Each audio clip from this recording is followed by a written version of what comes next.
Recording in progress. Ok, good. Entonces, ¿se ve bien? Bueno, ya me presentó Catalina.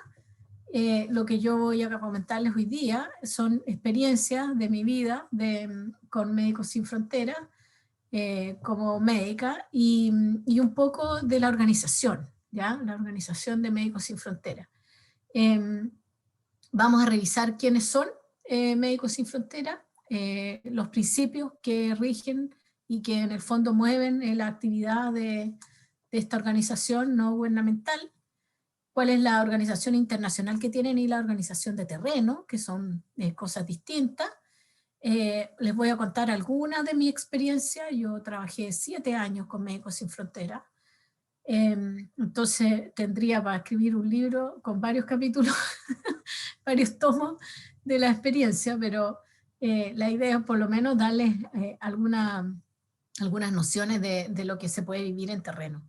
Y los requisitos que hay para trabajar, que siempre son los que preguntan, y yo como todavía estoy en contacto con las oficinas de MSF España, entonces también consulté con ellos y me mandaron algo de información. Yo les quiero comentar lo siguiente: cuando me refiera yo a Médicos Sin Fronteras voy a hablar de MSF, ¿ya? MSF es Médicos Sin Fronteras y de esa manera se le conoce internacionalmente, ¿ya? ¿Qué es MSF? Es una organización no gubernamental, ¿ya? Que hacen acción médica humanitaria, vale decir, cuando hay problemas de acceso a la atención de salud en los territorios en los que se trabaja, ¿ya?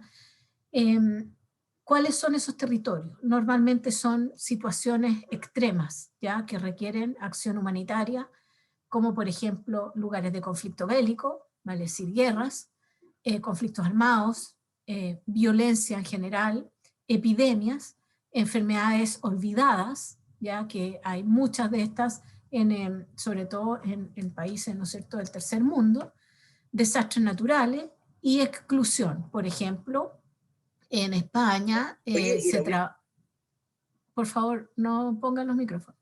En España existe un proyecto que se llama el Cuarto Mundo, ¿ya? Que en el fondo trabajan con migrantes dentro de misma Europa, pero con población migrante que está excluida de lo que puede ser la atención de salud formal.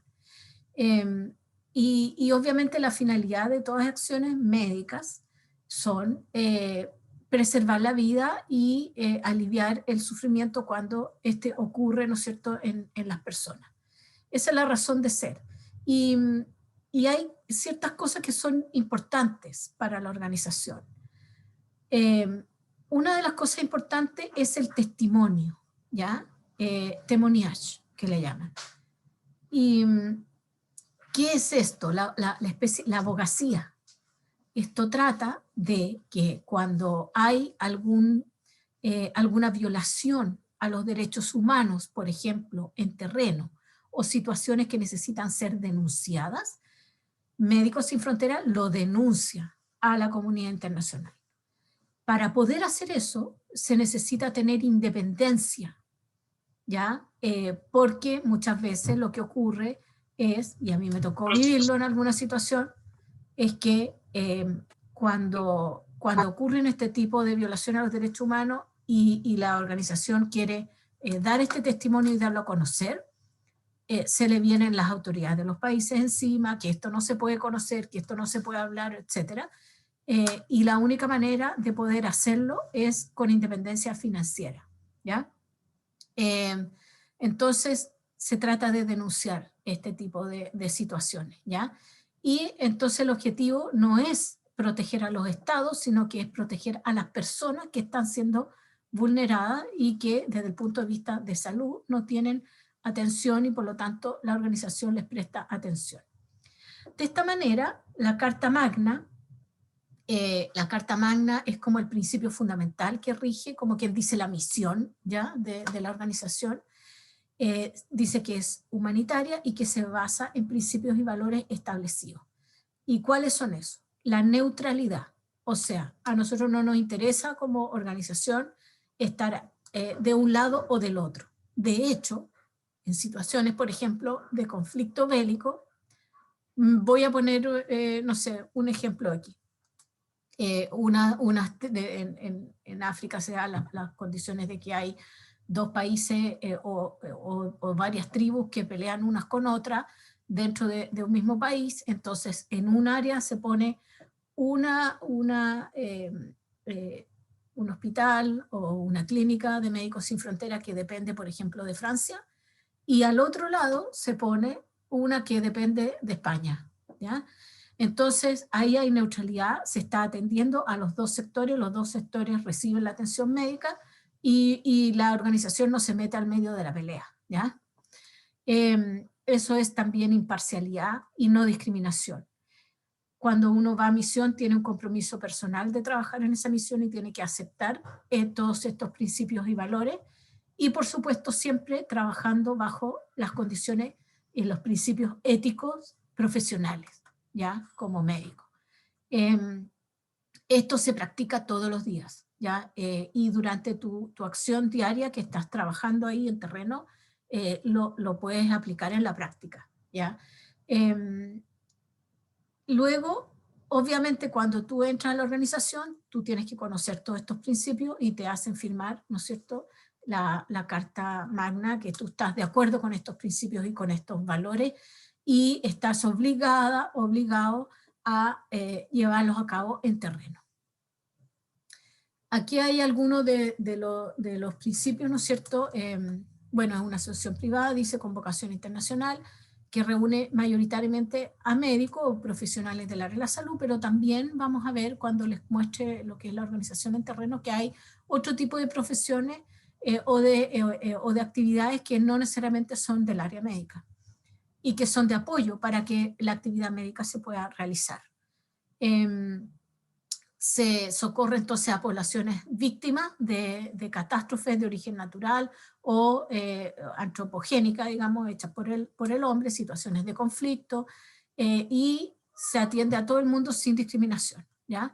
Imparcialmente, como dije, neutralmente es la asistencia humanitaria médica que se da. Y como ya comenté, hay que tener estos principios. Y se acepta voluntariamente las situaciones que puedan existir de riesgo en el lugar en que uno va a trabajar, ¿ya? Porque tú vas de voluntario o voluntaria y cuando se te asigna una misión, uno llega a ese país, obviamente tienes la protección de lo que significa trabajar en una organización internacional, pero puede tener sus riesgos. Y de hecho, en situaciones de conflicto, lamentablemente, ha habido ataques al personal y víctimas fatales, ¿ya? En situaciones muy dolorosas en realidad, que a mí me tocó en algún minuto vivenciar, de ataques, ¿no es cierto?, que se dan a la gente que está trabajando en terreno. Entonces, los compromisos y principios que tiene la organización, ya mencioné la independencia, incluía la independencia financiera, ¿ya?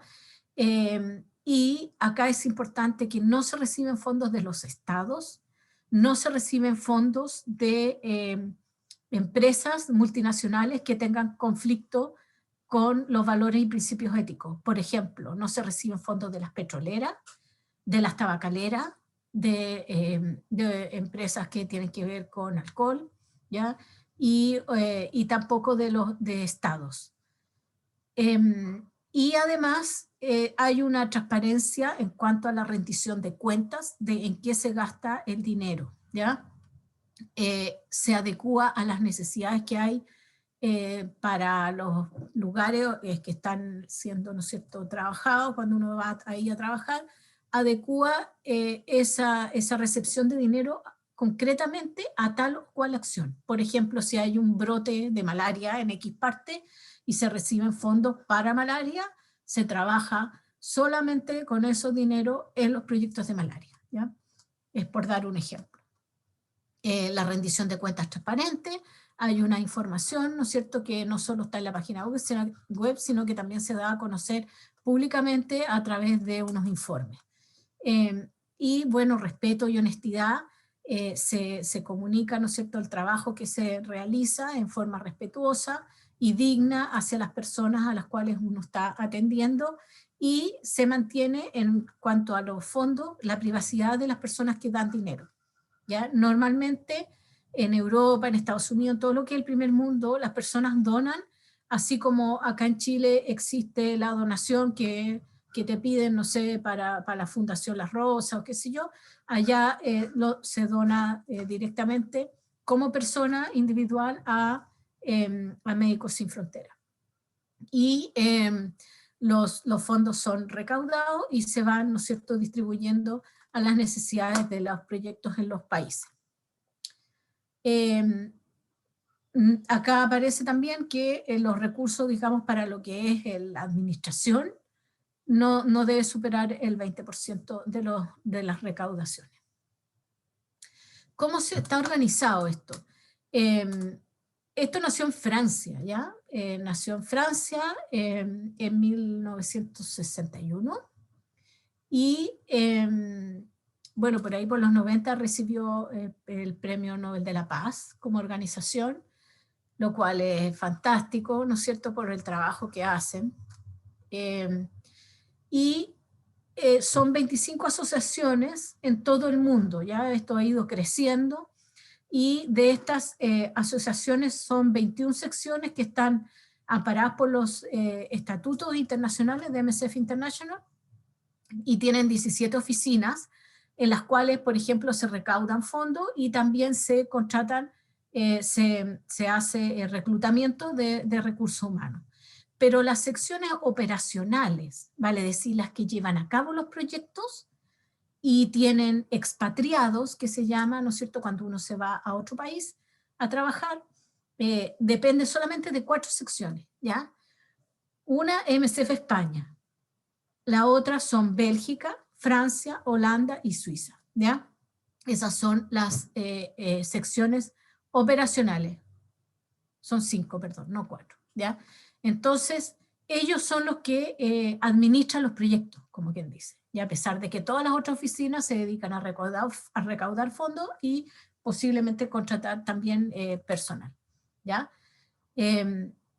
Bueno, 50 años, claro, desde que fue fundada, y les voy a compartir para que veamos un video cortito, ya antes de mostrarles la experiencia mía personal. Voy a salir de acá.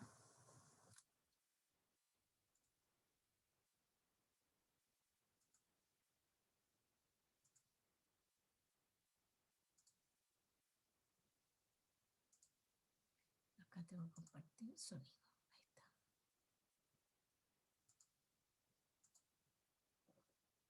Ahí está. Ahí estamos.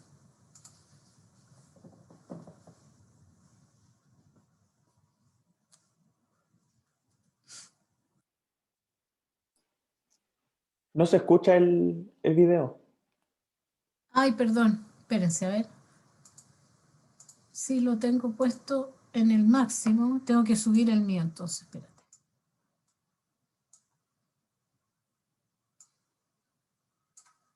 Ahí, a ver. No se escucha, es que al compartir tiene que poner compartir sonido también. Sí le puse. Sí. Qué raro. Le había puesto compartir sonido. A ver. Ta, ta, ta, ta.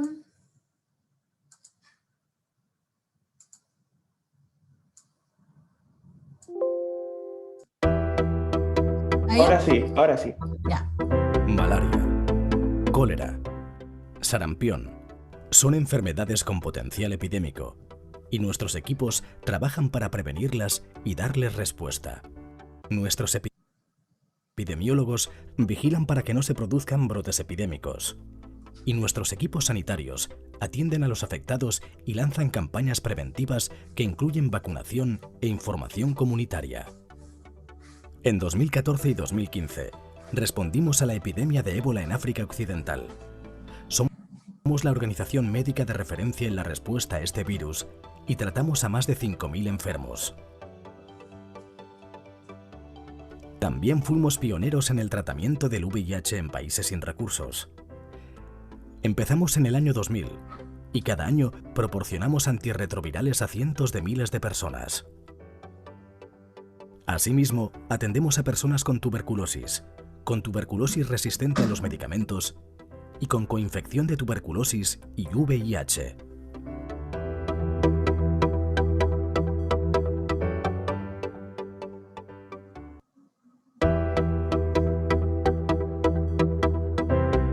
Las víctimas de las guerras son prioritarias para Médicos Sin Fronteras. Son personas atrapadas en el fuego cruzado, sometidas a un sufrimiento indescriptible y privadas de atención médica y humanitaria justo cuando más la necesitan, cuando todo se hunde por culpa de la violencia.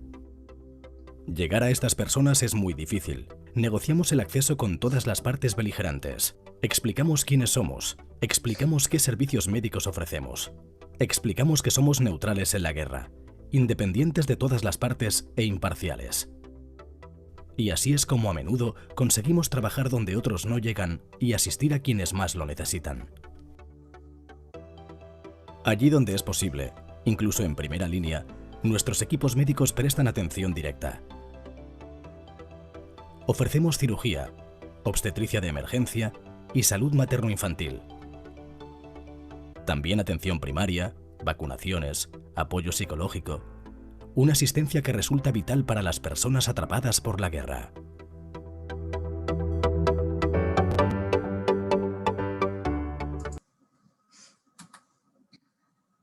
Bueno, ahí tenían algunos ejemplos. Hay más videos en la página web, ¿ya? Y entonces voy a continuar con la experiencia mía, ya contándoles un poco de lo que yo hice. Lo que sí me interesa comentarles es que yo cuando empecé a trabajar con Médicos Sin Frontera, yo ya tenía, bueno, era obviamente médica y además tenía ya la especialidad en salud pública y tenía también un magíster que hice en España. En salud internacional y medicina tropical. Justamente durante ese magíster fue que me motivé a trabajar con Médicos Sin Fronteras. Yo había trabajado 5 años acá en la región como epidemióloga y llegué a ser su directora médica del Servicio de Salud Regional y me fui a hacer el máster. Y estando allá me motivé y presenté mi currículum y quise trabajar. Me llamaron a misión. Mi primera misión fue en Tanzania y ahí me tocó trabajar en un proyecto que se llama Cholera Preparedness, que en el fondo trataba de preparar a los equipos de salud locales, ¿ya? En regiones o distritos donde las epidemias de cólera fueran frecuentes.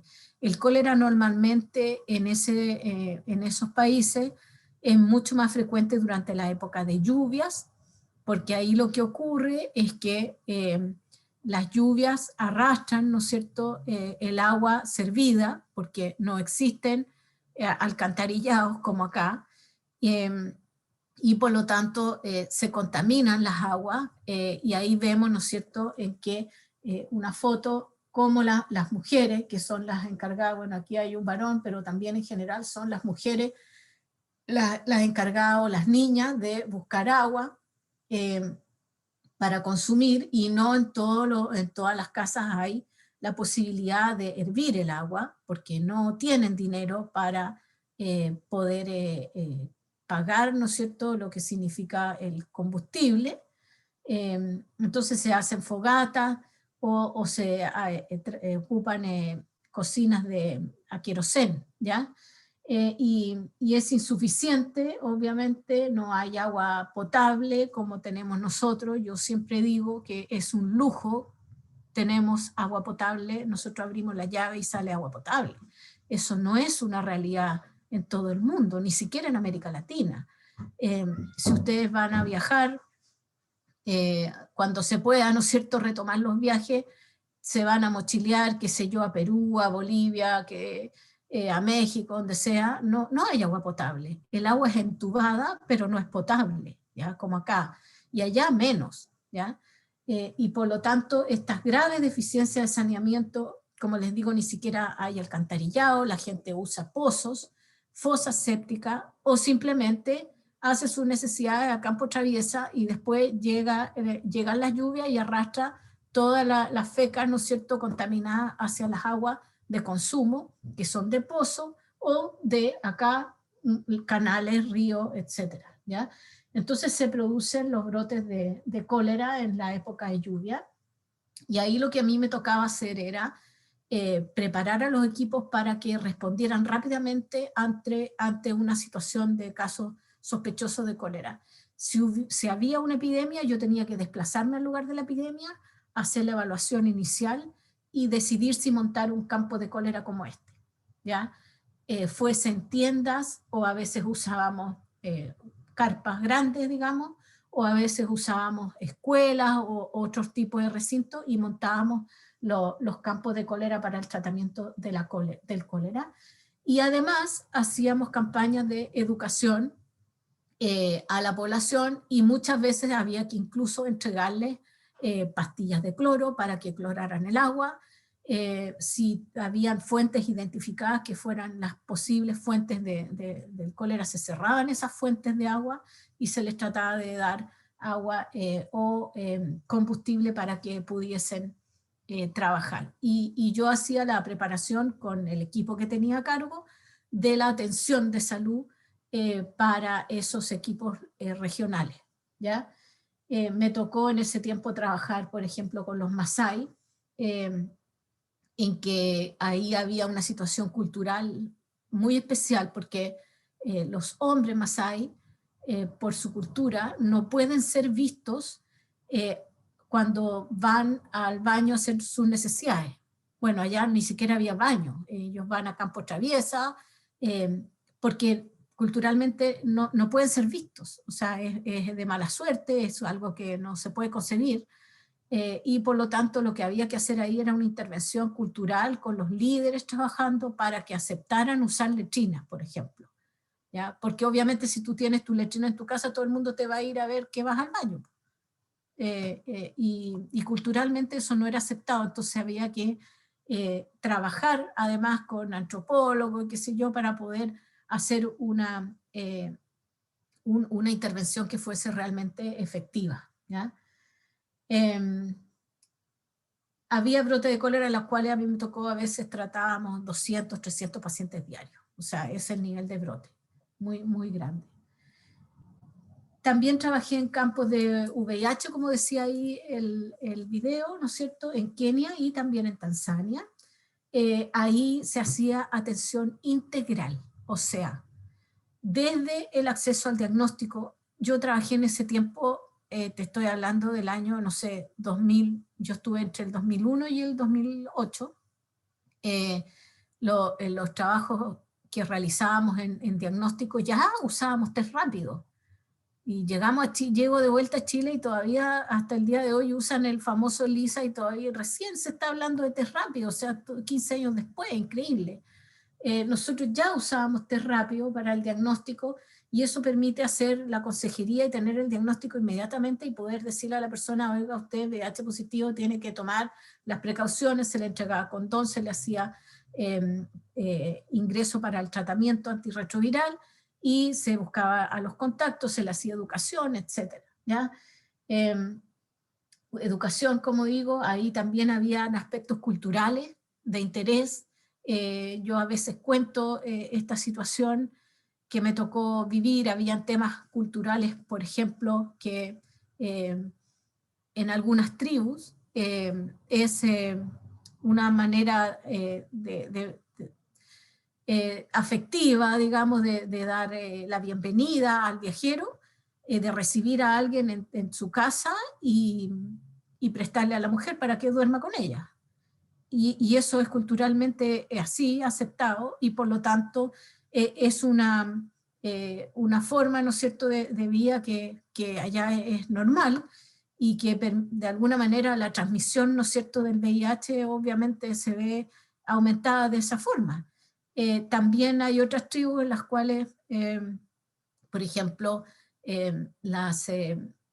los hombres ¿ya? Que eso es lo que ocurre en los Masái, son circuncidados a la edad de 12 años y ellos pasan a ser como hermanos de vida, ¿ya? Y entre los hermanos de vida comparten a las mujeres, y un hombre mientras más vacas tiene más poder, digamos, adquisitivo, y puede cambiar vacas por mujeres, y entonces son polígamos, y además pueden compartir la mujer entre los hermanos de circuncisión. Entonces son aspectos culturales de fondo que llevan, ¿no es cierto?, a que el VIH se transmitiera mucho más fácilmente, pensando además de que no tienen la capacidad adquisitiva para comprar condones. Entonces había que además distribuir condones, además hacer educación, incluir a los líderes de esas comunidades para que ellos tomaran la iniciativa y apoyaran. Entonces se formaban monitores para poder trabajar de esa forma.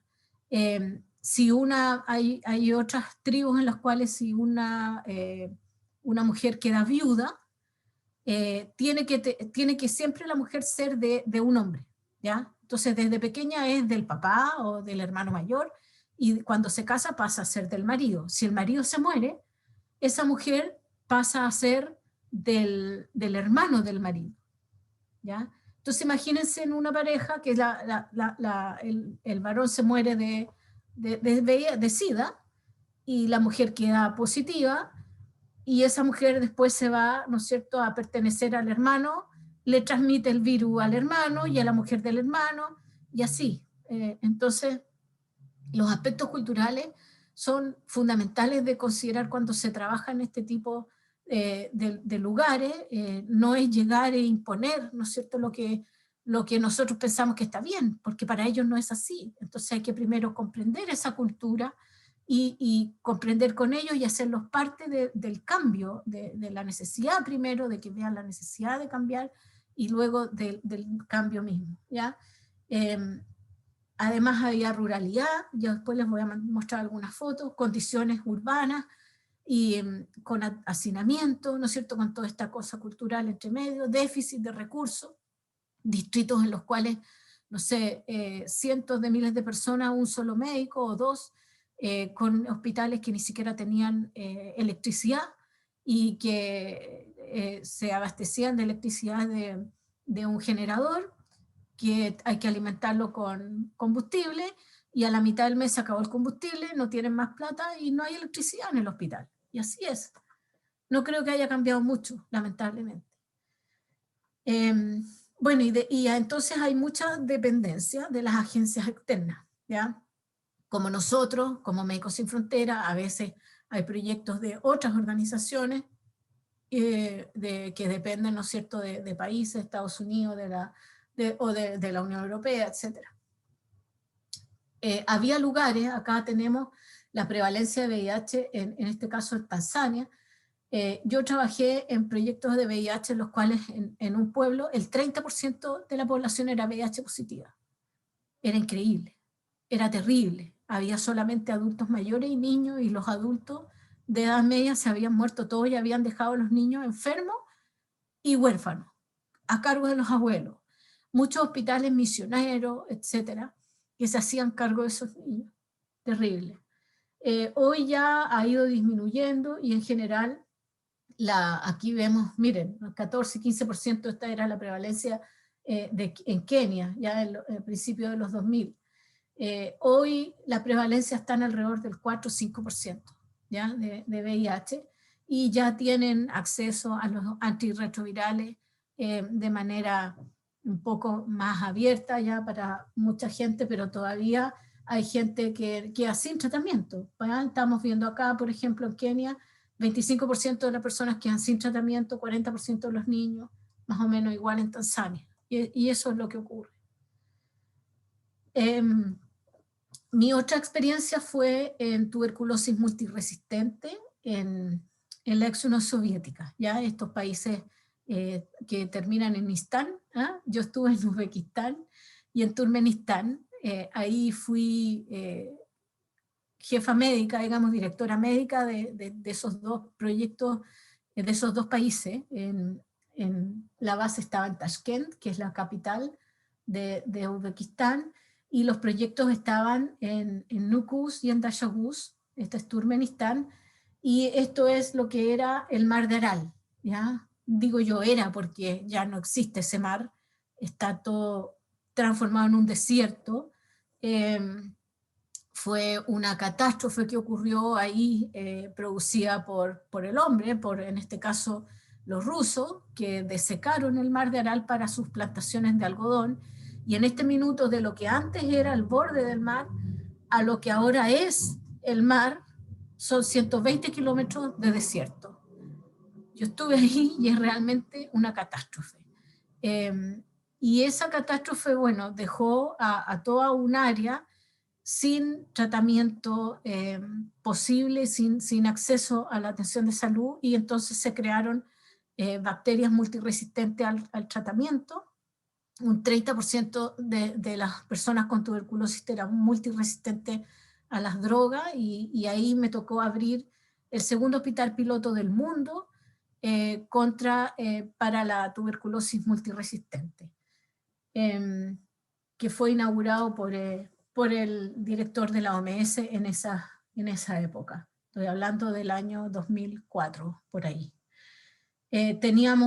Todavía tiene el hospital en Nukus un laboratorio de nivel 3 de bioseguridad para manejar todas las muestras que se hacen para baciloscopía y cultivo, porque el tratamiento de la tuberculosis multiresistente tiene que ser lo que se llama tailored, o sea, hecho para cada persona, dependiendo de el tipo de resistencia que tenga, de qué resistencia tiene para qué antibiótico, entonces se hace el tratamiento, y por lo tanto, antes de hacer la indicación del tratamiento hay que saber a qué droga es resistente, y con eso poder dar el tratamiento. Entonces se requiere hacer el cultivo, ¿ya? Con la sensibilidad antibiótica, y eso se hace en estos laboratorios, ¿ya?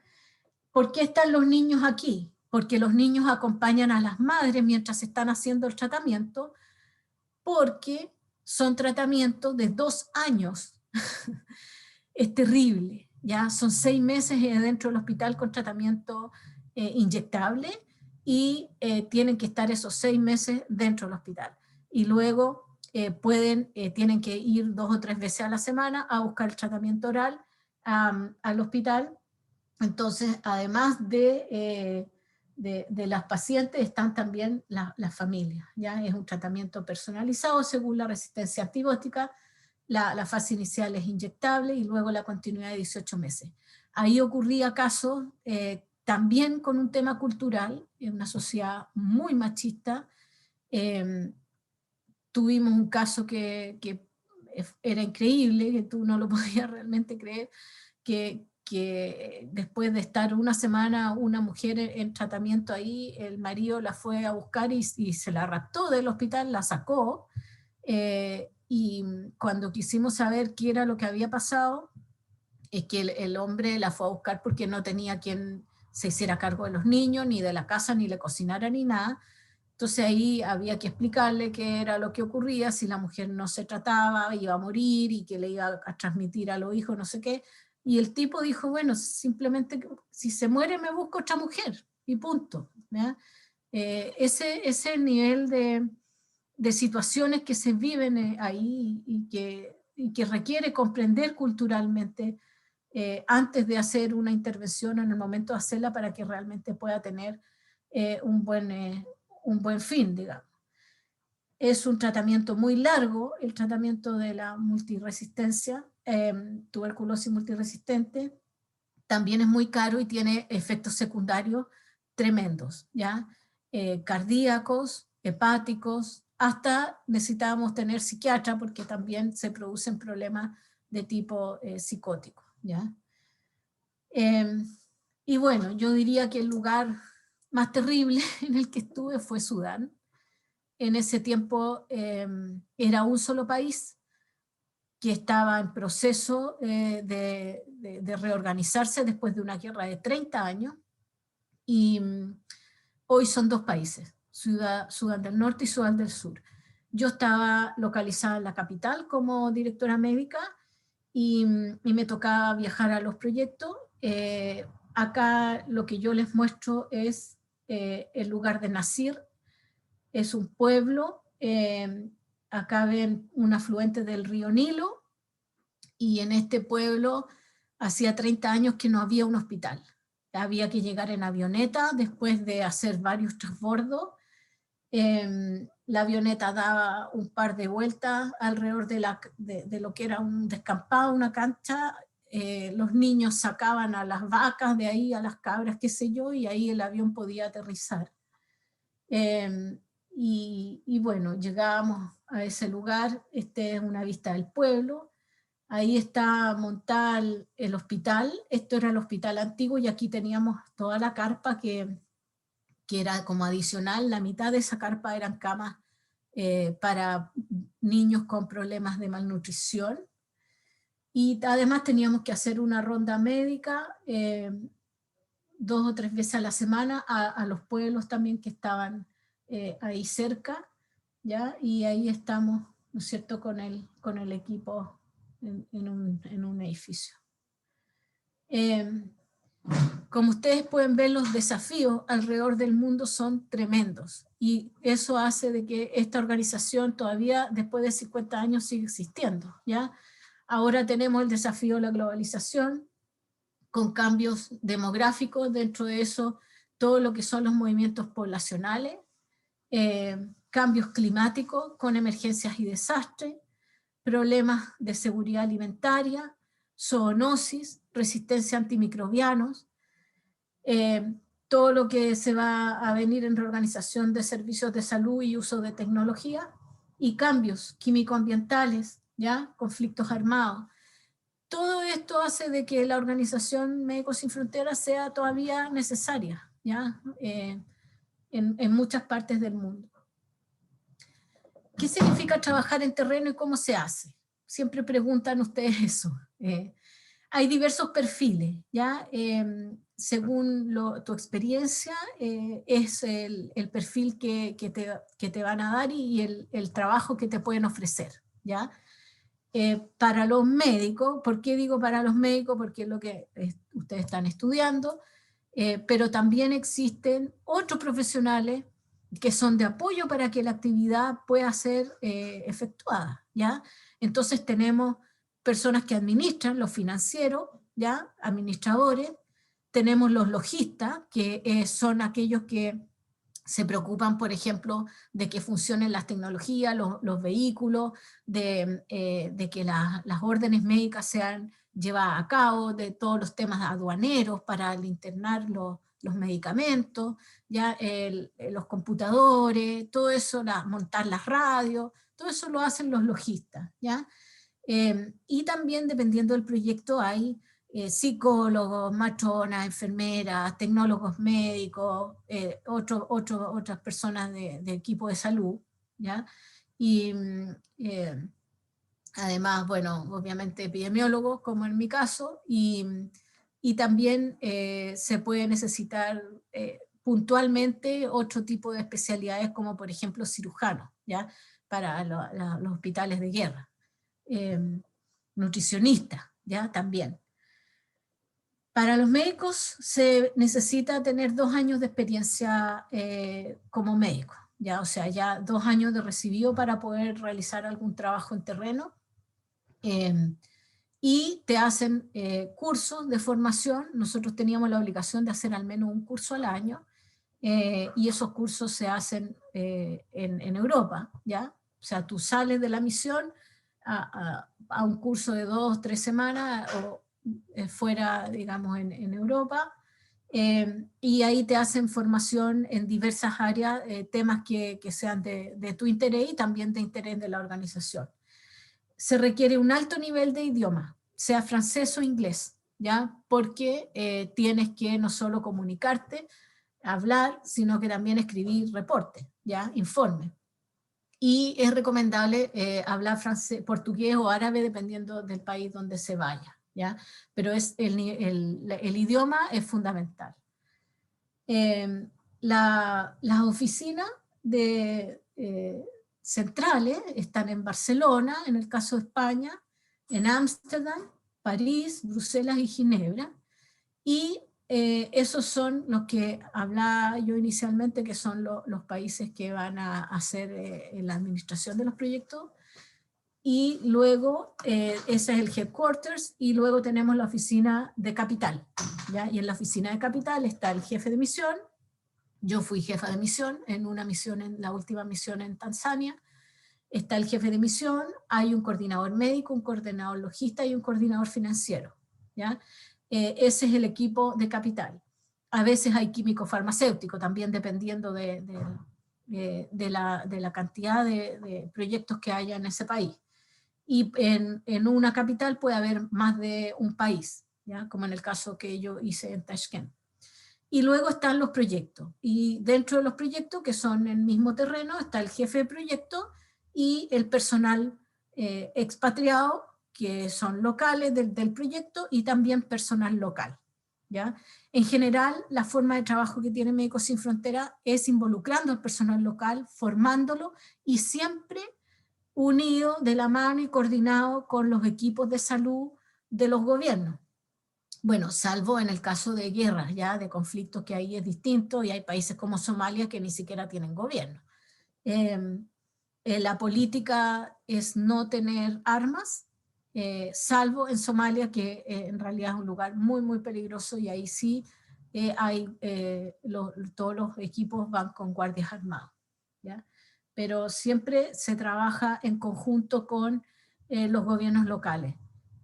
La coordinación la hace, en el caso a mí me tocó hacer coordinación con los equipos de los ministerios de salud cuando era coordinadora médica de capital.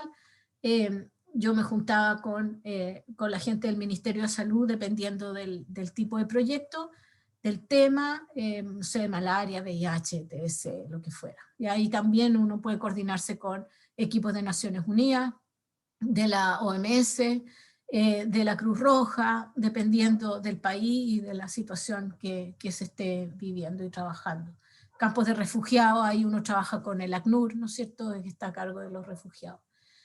Eso es, miren la ruralidad. Este es Maquete, era un proyecto de VIH-Sida, y ahí donde yo le decía que el hospital no tenía iluminación.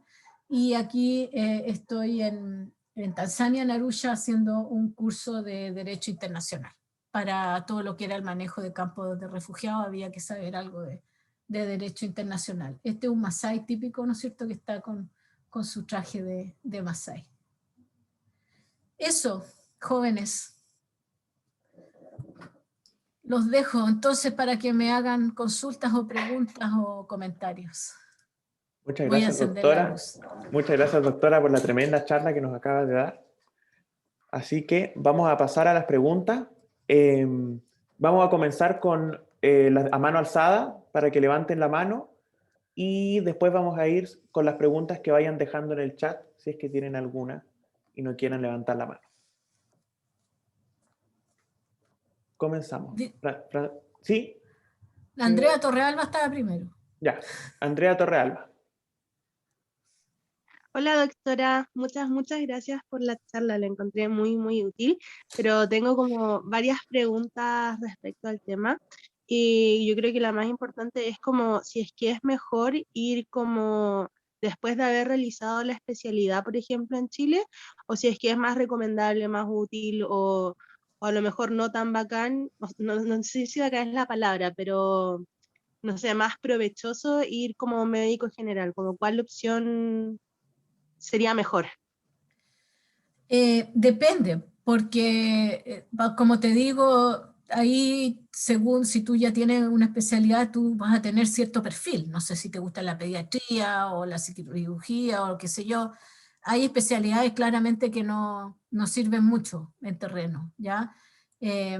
Entonces, si quieres ir a hacer tratamiento general, digamos, en proyecto, puedes ir como médico general teniendo 2 años de experiencia, y te vas de médico de proyecto. Ahora, los salubristas y los epidemiólogos somos pocos, y somos más bien administradores, gestores o qué sé yo. Entonces, en ese caso, si te gusta esto y además quieres ser salubrista, es mejor ir con la especialidad hecha, porque ahí lo más probablemente que ya no vas de médico de terreno, sino que vas a ir de jefe de proyecto, como me pasó a mí, que yo empecé como jefe de proyecto, no empecé como médico tratante, ¿ya? Entonces va a depender de tu opción, y como te digo, la misma organización, teniendo tu currículum, te hace tu perfil y te ofrece según tu perfil. Y lo otro que me dio como curiosidad son cómo son las condiciones en las misiones como en el terreno, como hay acceso a como las condiciones los accesos básicos o no hay nada, o depende del país en donde se está, y cómo funciona también la seguridad, por ejemplo, en estos países que son extremadamente machistas, etcétera, cómo se Sí. gestionan esos peligros a los que puede estar expuesto el personal. Ya. Mira, antes de irte a misión siempre hay un curso, ¿ya? Se llama el curso de preparación para misión, y ahí te explican cómo se organizan, cuáles son tus roles, te explican los protocolos de seguridad, todo eso. Ahora, depende, las condiciones van a depender del país y del proyecto, ¿ya? A mí me tocó estar en lugares donde había casas sólidas, que tenías baño, que tenías una habitación para ti. En general se comparte la casa con otros expatriados, salvo que tengas familia, se aceptan familias solo en capital. Y ahí, bueno, después, más adelante en mi vida, yo me casé y tuve mi hija, y yo vivía con mi marido, mi hija, y la niña que cuidaba a mi hija, y tenía mi casa de familia. Pero al principio, estando soltera, tenía que compartir con los otros solteros y compartir la casa. Y eso significa que te toca compartir con gente que habla otros idiomas, con gente que tiene otras culturas.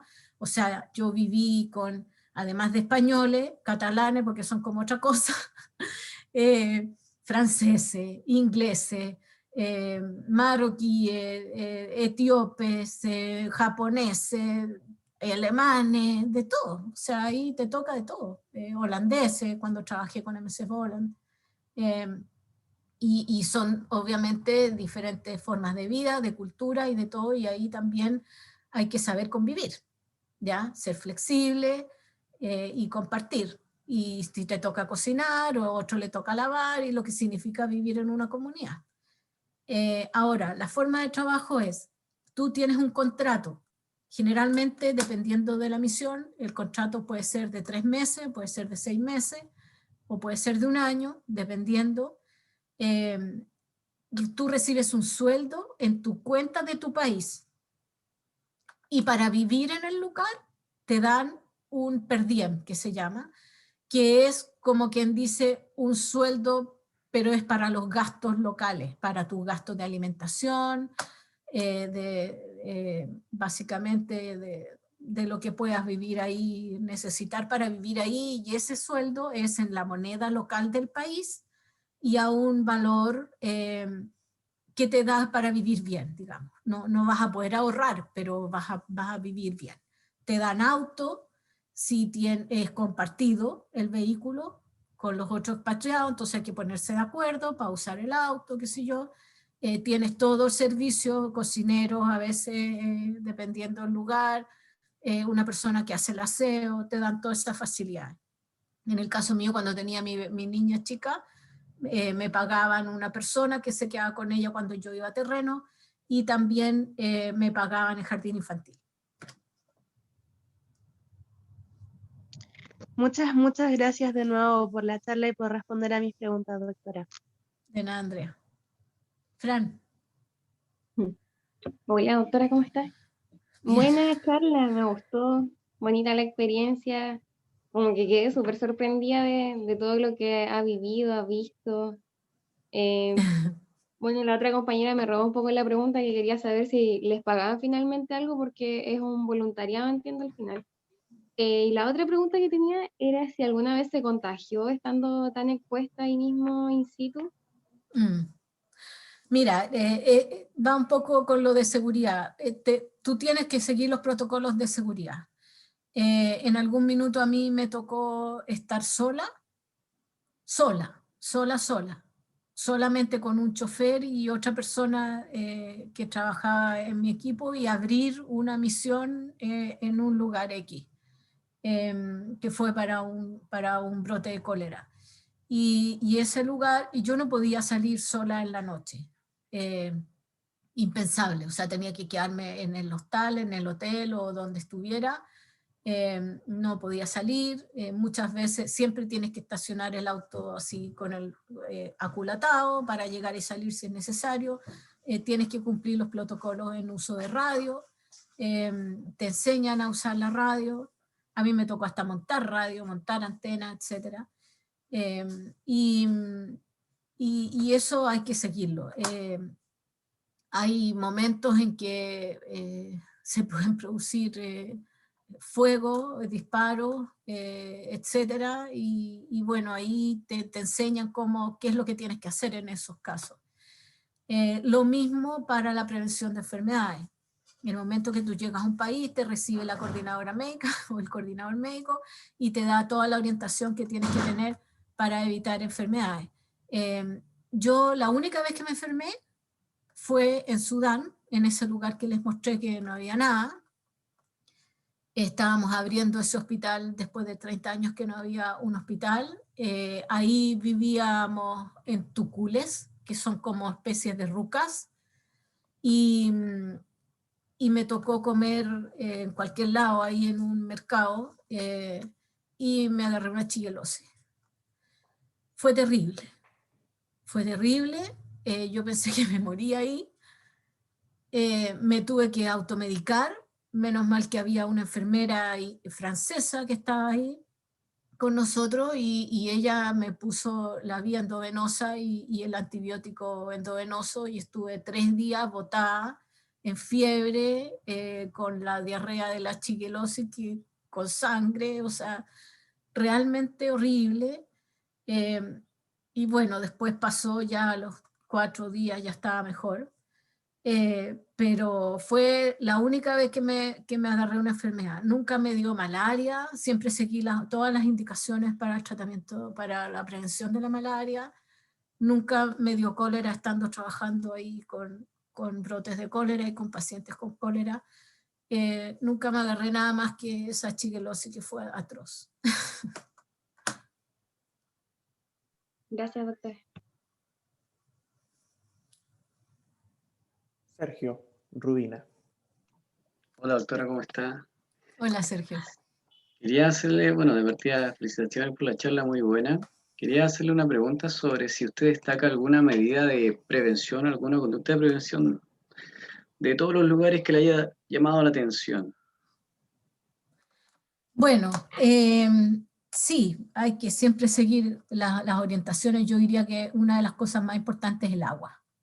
Siempre hay que andar con una botella de agua, y siempre hay que andar con muchos litros de agua, sobre todo en los lugares como Sudán, donde además hace más de 40 grados de calor, y tienes que tomar agua permanentemente para no deshidratarte. Tienes que saber cuáles son los signos de la deshidratación para evitar eso.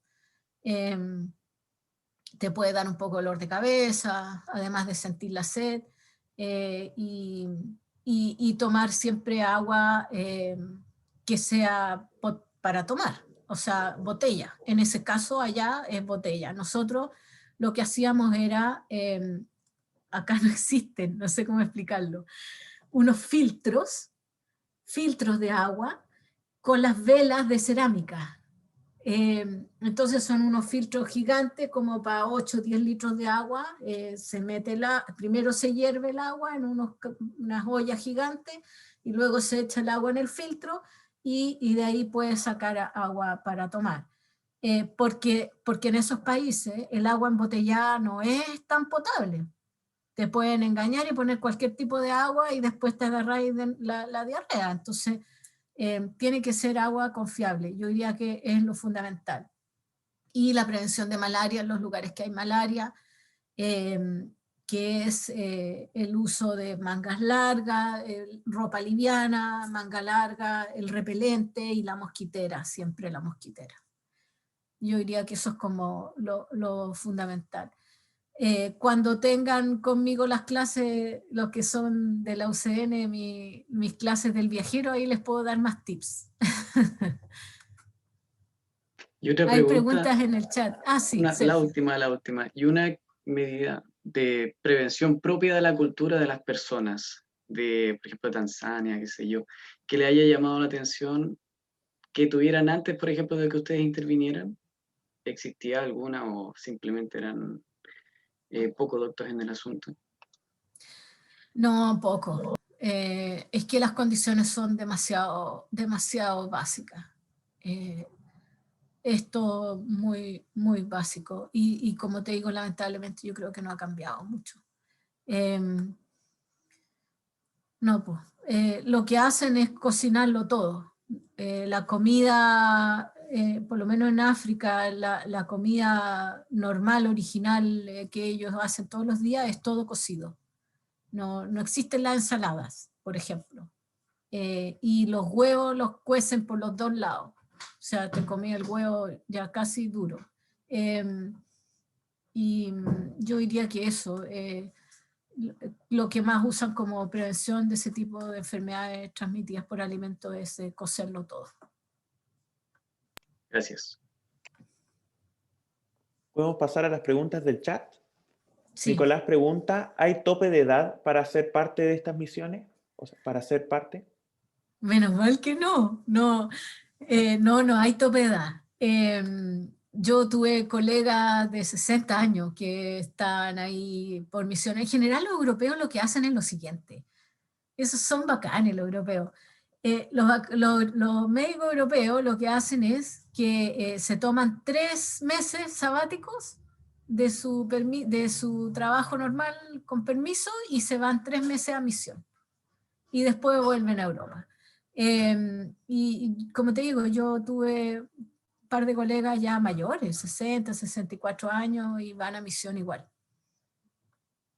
Yo iría feliz de nuevo, ya cuando mis hijos estén grandes. María Soledad dice, muchas gracias doctora por su charla. Tenía la duda de si uno puede trabajar remuneradamente como médico o médica. Bueno, eso es algo que igual habíamos conversado. Claro. Lo que pasa es que no es un sueldo de 10 millones de pesos, o sea, es un sueldo bastante básico, pero te pagan en euros. Entonces, cunde. Y no te lo gastas, porque te llega directamente a tu cuenta en tu país, en este caso mi cuenta acá en Chile, y lo que tú gastas es lo que te dan de per diem. Por lo tanto, eso te lo ahorras todo. Y Guille, yo creo que respondiéndole, decía Sí. primero el idioma, ¿ya? Es requisito Sí. fundamental el TOEFL o el IELTS. Y ahí yo voy a aprovechar la patudez de hacerle una pregunta no yo. No te piden examen, no. Solamente la entrevista te la hacen en inglés o en francés. So Voy a you hacer have una to be pregunta prepared. yo. Yes. ¿Cómo fue aprendiendo usted todos los idiomas que sabe? ¿Los sabía de antes de ir al país? ¿Los estudió antes o en el mismo país iba aprendiendo? ¿Cómo logró usted saber todos estos Bueno, idiomas que sabe? el inglés y el francés sabía de antes, porque cuando yo estaba en el colegio, que en ese tiempo es mejor que ahora, era obligatorio 2 idiomas. Entonces yo aprendí francés en el colegio y aprendí inglés, no en el colegio, aprendí inglés aparte. Ya cuando yo estaba segundo, tercero medio, mis papás me pagaron un curso de inglés aparte. ¿Ya? Entonces, y yo siempre estudié en inglés medicina. Yo era de las pocas del curso que siendo de provincia hablaba inglés y leía en inglés y podía estudiar en inglés. Entonces eso todo lo sabía de antes. Y luego portugués lo aprendí con un pololo que tuve que era brasileño. Entonces ahí y viajábamos a Portugal y ahí él vivía en Portugal y era brasileño y ahí aprendí portugués. Y luego el otro idioma que aprendí, el tercero, Swahili, eso lo aprendí en Tanzania. Cuando uno va a un país, la organización te paga clases, si tú quieres. Y si no quieres, no. pero yo, como estaba sola en ese proyecto de cólera, me di cuenta que si yo no aprendía a hablar el idioma, iba a pasarlo muy mal sola. Entonces, quise aprender Swahili, tomé las clases que me daba la organización y aprendí Swahili. El Swahili es muy parecido al español porque se habla igual que se lee, no tiene fonética distinta y por lo tanto se me hizo fácil. Y yo ya a los 3, 4 meses ya hablaba y bueno, estuve 2 años ahí, entonces al final hablaba Swahili fluido. Tanto así que me mandaron una vez a una misión a una isla perdida por ahí, que nadie hablaba, la gente casi no hablaba inglés, hablaban puro Swahili y me mandaban a mí para allá, porque yo hablaba Swahili. Y bueno, y en Kenia también se habla Swahili, así que cuando estuve en Kenia también me sirvió mucho. Luego cuando estuve en Uzbekistán aprendí ruso. Ahí aprendí paruski, doce, chut paruski. Y bueno, también por lo mismo, ¿ya? Más que nada para poder ser más autónoma. En Uzbekistán muy poca gente habla inglés y hablando ruso me daba la posibilidad de ir al mercado, de andar en taxi, de, no sé, ir a un restaurante y pedir la comida, porque el primer día fue terrible. Eh, llegamos a Uzbekistán, en ese tiempo yo estaba casada, llego a Uzbekistán con mi ex y queríamos comer algo y nos sentamos en un restaurante y miramos la carta, estaba en ruso, no entendíamos nada. Entonces, haciendo señas, pedimos pollo.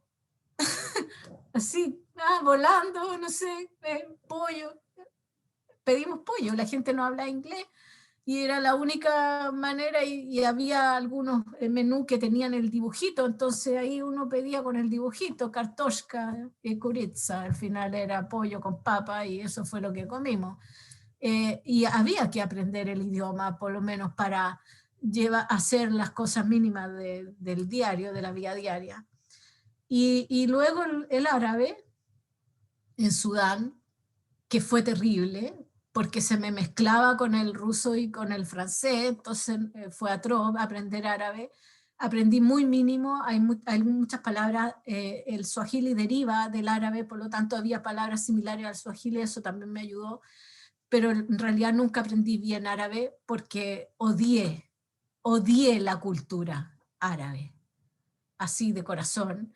Esto justamente que comentaba Francisca, creo que fue del machismo y qué sé yo, la cultura árabe es terrible, tú tenés que andar entera tapada con 45 grados de calor y prácticamente no vales nada, o sea, vales nada si eres mujer, vales nada, ni opinión ni nada, o sea, ahí había un poco de respeto porque era de una organización internacional, pero en realidad aprendí muy mal el árabe apenas para negociar, porque ahí tenés que negociarlo todo, negociar en el mercado y sería todo.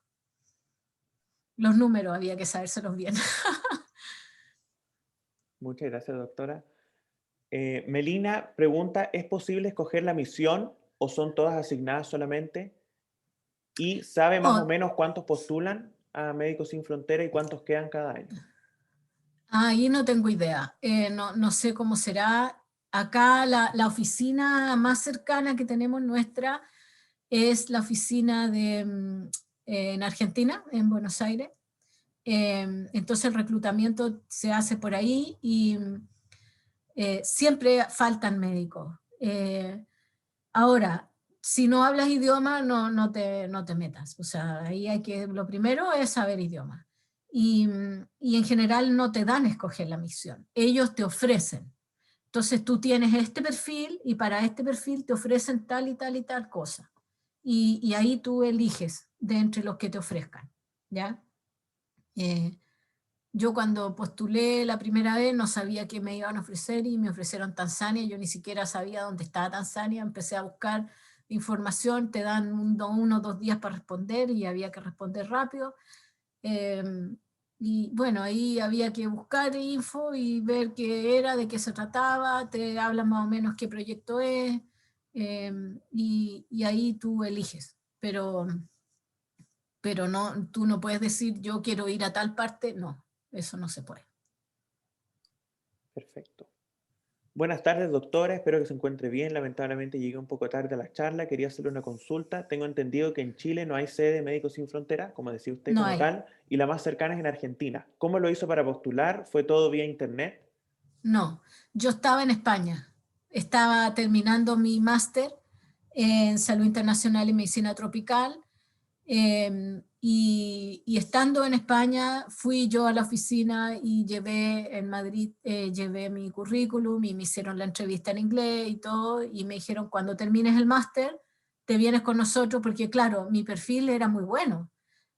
Yo era ya médico, tenía 5 años de experiencia como epidemióloga y como gestora acá en Chile, y además tenía este máster, por lo tanto me dijeron inmediatamente que bueno, y luego hice carrera rápidamente, o sea, después me tomaron los holandeses, me fui a trabajar con los holandeses, pasé a ser directora médica de un país y fui jefe de misión en las últimas misiones. Entonces hice una carrera bastante rápida, bueno, no sé si bastante porque fueron 7 años, igual es harto tiempo. En cuanto a requisito de idioma, ¿piden algún certificado específico de inglés? No, ¿Piden tener otro idioma aparte del inglés? Francés, decía. inglés o Oh. francés. Inglés o francés, y porque los países africanos hablan inglés o francés o portugués. Los de portugués poco, porque portugués es básicamente Mozambique nomás.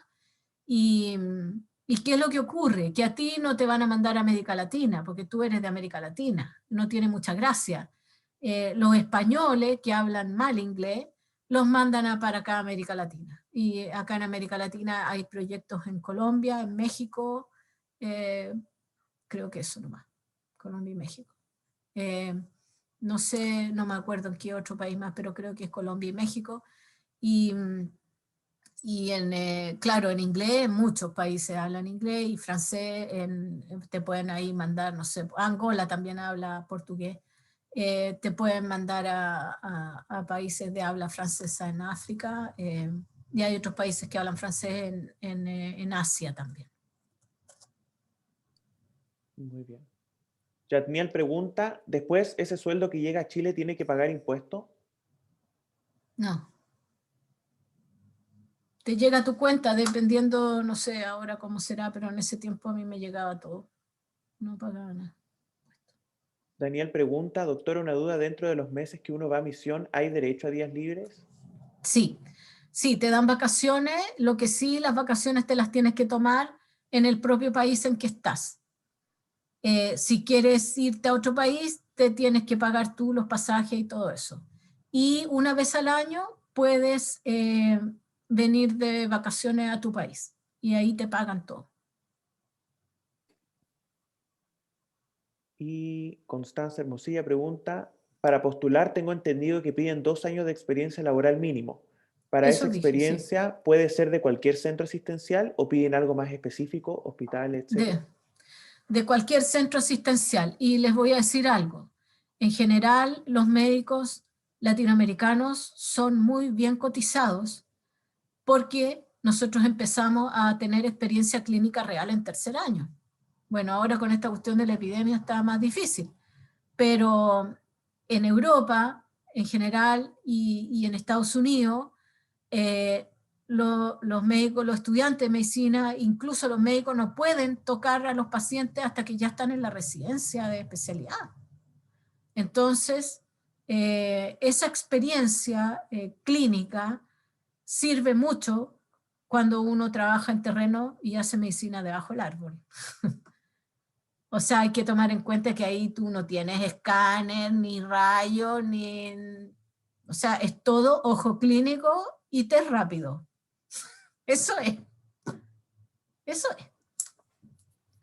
Doctor, y respecto a las especialidades, ¿suelen reclutar médicos internistas, por ejemplo? Pregunta. No piden especialidad, como dije, salvo que sea algo específico, por ejemplo, para medicina de guerra, sí, cirugía. Cirugía sirve. Cirugía infantil podría servir, pediatría también podría servir.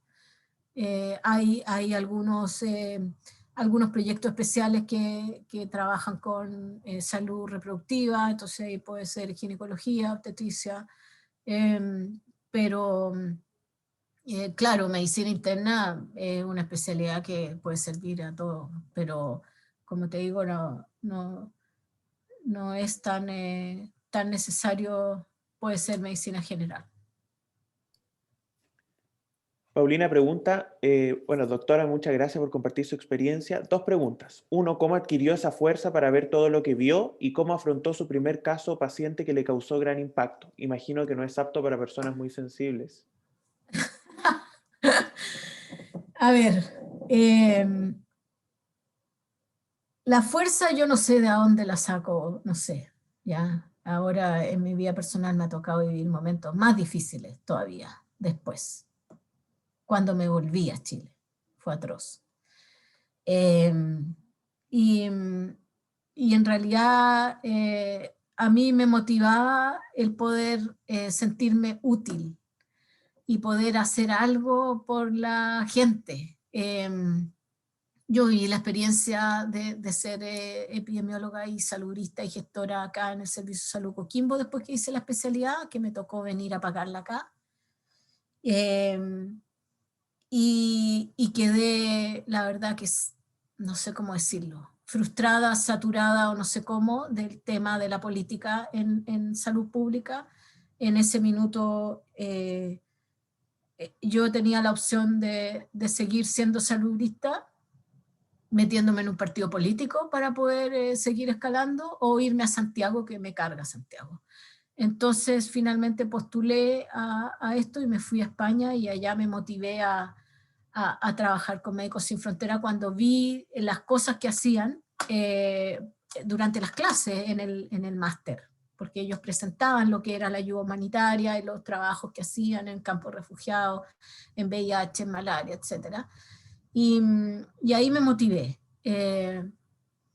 Y no sé, pues, experiencia había, yo quería tenerlo y saqué la fuerza. Ahora, claro, se ven cosas fuertes.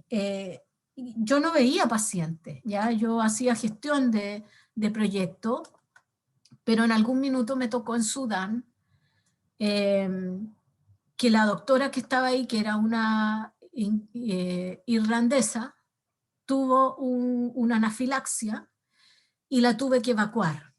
Y me tuve que quedar yo de médico en ese hospital en Sudán. Y ahí vi al paciente que me ha impresionado, como dice ahí la chica, que fue una persona, un hombre, de haber tenido como 40, pero representaba 60 años. Llegó a la consulta arrastrándose con un palo de bambú, se arrastraba así. Y venía con una joroba en la espalda, y yo le diagnostiqué enfermedad de POT, de libro. ¿Saben ustedes lo que es la enfermedad de POT? ¿Tienen idea? No, doctora. Tuberculosis ósea. Es tuberculosis, eso. Eso, Sí, muy bien. vertebral. Bien, Bruno dijo Rocío. Bien, chicos. Tuberculosis de la columna vertebral. Le diagnostiqué la tuberculosis de la columna vertebral, empezó el tratamiento abreviado de 3 meses, eso significó que el hombre se tuvo que quedar en ese hospital durante 3 meses con toda su familia, porque ahí en ese lugar era terrible, porque hacía 30 años que no había hospital, y la gente llegaba caminando al hospital, caminaban 3 semanas para llegar al hospital, y llegaba todo el familión, con cabras, con vacas, con perros, con niños, abuelos, tíos, no sé qué, todo el familión, y era un campamento alrededor del hospital. Bueno, el hombre se quedó ahí. Yo, después llegó otro médico y me fui a la capital de vuelta, y al mes siguiente me tocó ir a supervisar el proyecto de nuevo, y llego al hospital a ver, y estaba el hombre parado, caminaba, y cuando me vio, se le iluminó la cara y caminó hacia mí, me tomaba las manos y me daba besos, me besaba las manos. porque con el tratamiento de la tuberculosis el hombre pudo caminar. Entonces fue increíble, increíble. Obviamente también vi morir gente, niños de diarrea, de malaria. Bueno, ahí diagnostiqué tifoidea, hasta plaga. O sea, era un lugar increíble donde había de todo, sí, una cosa, pero ya atroz. Eso. Pero yo creo que lo más heavy es los niños enfermos de VIH, huérfanos. Terrible. Y Constanza Hermosilla, respecto a la pregunta anterior, que una más arriba que había hecho, entonces si se quiere postular desde Chile, ¿cómo se haría? ¿Se habla con la sede argentina? Claro, habría que contactar a la sede argentina y no sé cómo estará haciendo ahora, si tendrías que, bueno, se puede ahora hacer todo remoto, ¿verdad? Pero ahí, claro, el curso pre-misión te lo tendrías que hacer en Barcelona y ahí después te ofrecen misión. Ese curso pre-misión es súper entretenido. La Wanda. Wanda. Hola. Hola. Yo levanté la mano porque se me surgió la duda ahora recién. No entendí muy bien si las misiones eran 7 años como continuas. No. Yo estuve Porque 7 dije, años, pero no continuo, no. No, ah, las ya, misiones no, son entonces, entre 3 meses y un año, y dependiendo puedes extender. Pero, por ejemplo, hay lugares como Sudán en que yo no te doy más de 3 meses. O sea, ahí, de partida Sudán, tú trabajas 7 por 7. Porque si es que el único día libre puede ser el sábado, porque el domingo es como el lunes, y se trabaja de domingo a viernes, y el sábado el único día libre, pero si estás en un lugar de conflicto no tienes días libres, y estás 7 por 7, y por lo tanto ahí lo máximo que te van a dar es 3 meses. Y luego puedes renovar contrato dependiendo del proyecto o irte a otro. Lo que pasa, y bueno, como dije, una vez al año viaja a tu país de vacaciones, te vas a ver a tu familia, te dan esa posibilidad de ir una vez al año. Yo en esos 7 años vine 5 veces a Chile. es que mi pregunta era como, ¿cómo es después de haber visto todo lo que vio usted? Así, de historias así atroz, que uno se siente como muy necesitado y Sí. como útil, como dijo usted, pero también yo creo que es más que eso. ¿Cómo se siente volver a Chile y atender como enfermedades más normales o más como comunes, menos urgentes, menos como así guerra y trauma y menos fuerte? Bueno, yo no veo pacientes, ustedes saben eso, que yo no veo pacientes, yo siempre digo lo mismo, mi paciente es la población. Y claro, para mí el regreso a Chile fue terrible, ¿ah? No solo en lo profesional, sino que también en lo personal, porque yo no quería volverme, pero me tuve que volver porque mis padres se enfermaron y me tuve que hacer cargo de ellos, por eso me volví. Y lo echo de menos, y siempre, siempre lo echo de menos. Ahora ya llevo 12, 13 años acá y ya estoy, y bueno, me hace feliz poder transmitirle a usted mi experiencia y poder enseñarle todo lo que yo sé y lo que he aprendido. Pero obviamente ha sido una parte de mi vida que siempre voy a valorar y a añorar y a extrañar. Porque fue fantástico, digamos, el aprendizaje y lo que viví. Así que, nada. Muchas gracias. Y muchas gracias por la charla. Súper buena charla, muy inspiradora también. Gracias, Wanda. ¿Algún comentario final, alguna pregunta final para ir cerrando? Sigo la hora también. Si no, los dejo con la... Ah, Yo tengo una. Etienne, Sí, me pareció muy interesante su charla, de verdad. Yo como, bueno, no soy estudiante de medicina, yo soy estudiante de kine, pero bueno, como estudiante futuro de medicina, aspirante, igual me gustaría mucho llenarme de experiencia y poder ver otras realidades que no son las que yo tengo actualmente. sí, Y me se gustaría, valora. sí, y aportar un granito de arena, aunque sea poco, hacer algo para que influya positivamente en las personas, para que tenga un bienestar. Sí, sí, así es, Eso. Etienne. Y un poco respondiendo lo de Wanda, o sea, cuando yo vuelvo acá, veo que la gente se queja de nada, se quejan de lleno. Acá estamos en el paraíso, comparado con lo que yo vi allá. Entonces, me recuerdo que en el primer año que trabajé en la universidad, me tocó organizar por primera vez el internado rural. Los niños, los estudiantes estaban entrando, estaban en sexto, la primera generación de la UCN, y a mí me tocó organizar el internado rural para séptimo. Y teniendo a los chicos, a los estudiantes en el internado rural, me llegaban quejas de que había una araña en el closet, de que no tenían colchón de no sé qué, que el que estaba en Andacollo no quería dormir en el hospital y quería irse a un hotel en Andacollo, que no hay hotel, etcétera. Entonces yo decía, bueno, estos cabros están en una burbuja. O sea, yo dormía en un camastro de liana en Sudán, en la intemperie, y tomaba, no sé, el agua y comía arroz con lenteja y lenteja con arroz, y estos cabros reclaman porque hay una araña en el closet. O sea, ¿de qué estamos hablando? ¿Ya? Cuando ustedes hagan después su internado rural se van a dar cuenta cuáles son las realidades de Chile. Si acá, en este país, hay dos países paralelos. Probablemente el país en el que vivimos nosotros y el otro país. ¿Ya? De la ruralidad, de la pobreza, de los campamentos, etcétera. Y eso tienen que conocerlo. Si no lo van a conocer en otro país, tienen que conocerlo en su propio país. Dense una vuelta y aprendan, porque es lo que hay.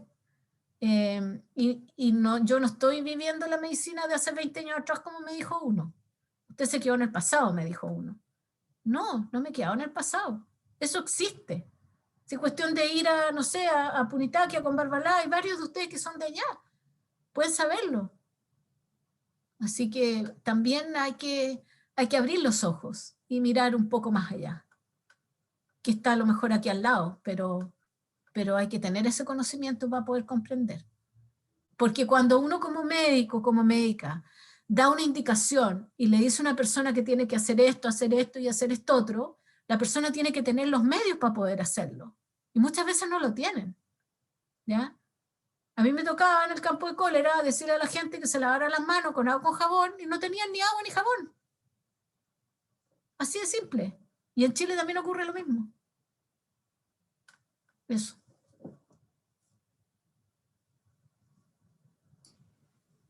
bueno, le doy la palabra a la Katia. Bueno, a todos los asistentes y a la profe Muriel, muchas gracias y también por la reflexión, porque nos invita a reflexionar sobre todo en realidad. Hay mucho que aprender, no solo dónde estamos. Hay que conocer en verdad las realidades para poder ejercer adecuadamente. Y bueno, agradeciendo a todos los asistentes y también a usted por la información, por la experiencia, por la opinión. Nos despedimos y esperamos que asistan a nuestras próximas charlas los asistentes y nos sigan en IFIMSA UCN Chile en Instagram. Eso, muchas gracias a todos. Gracias. Muchas gracias. Mucho. Chao, gracias. Muchas gracias, doctora. Gracias por la Gracias. Hasta charla. luego. Chao, doctora, muchas gracias por la charla. Gracias, muchas gracias, doctora. Gracias.